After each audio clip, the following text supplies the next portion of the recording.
আসসালামু আলাইকুম, সবাই ভালো আছেন নি? আজকে আমরা দুপুরের খাবার, আজকে আমি দুপুরে কি তার রান্নাম দেখিলাম। প্রথমে এটার মাঝে রাঁধছি আমি চিচিঙ্গা দিয়ে আলু দিয়ে ভাজি, মানে চিচিঙ্গা ভাজি রাঁধছি আলু দিয়া। আর এটার মাঝে আমি রাঁধছি মুগ ডাল রাঁধছি মাছের মাথা দিয়া, বড় মাছের মাথা দিয়া রাঁধছি মুগ ডাল।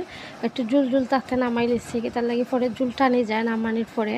আর ডাইলও বেশি বাজে ইয়ে হয়ে যায়, ফুটিয়া হয়ে যায়।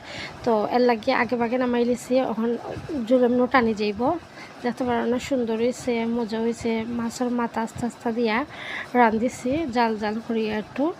আর পরে এটার মাঝে রাঁধছি আমি মূলা রাঁধছি, আমার শাশুড়ি খাইবা আর শ্বশুরে খাইবা। চিংড়ি মাছ দিয়ে রাঁধছি, চিংড়ি মাছ দিয়া মূলা তরকারি রাঁধিছি, এটাও সুন্দর হয়েছে। আর লাস্ট ওটা মাছ বোনা রাঁধছি, বড় মাছের মাছ বোনা করছি, উপরে ধনিয়া পাতা দিছি। আর এটা একটু আমি জাল দিমু, জাল দেওয়ার আগে নামাই দিচ্ছি, একটু ঘন করে নিমু। তো আজকে আমরা দুপুরে 4টা আইটেম, আলহামদুলিল্লাহ।